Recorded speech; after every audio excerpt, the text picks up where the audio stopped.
சிவபெருமான் மகாதேவிக்கு அருளியது.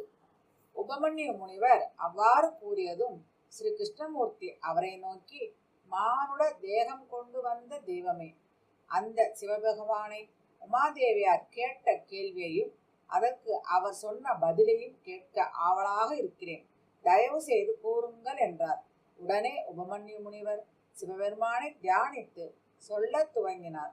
கிருஷ்ணா, முன்பு ஒரு காலத்தில் மந்திர பர்வதத்தின் சாரலில் ஒரு நந்தவனத்தில் சிவபெருமான் உமாதேவியின் தோழிகளில் ஒருத்தியாகிய சுபாவதி என்பவள் பல வகை மலர்களை கையில் தாங்கி வந்து அவற்றால் வினோதமான மாலைகளை தொடுத்து தேவியின் கூந்தலை சீவி அழகுபடுத்தி பின்னி அதில் அந்த மலர் மாலைகளை அணிவித்தாள்.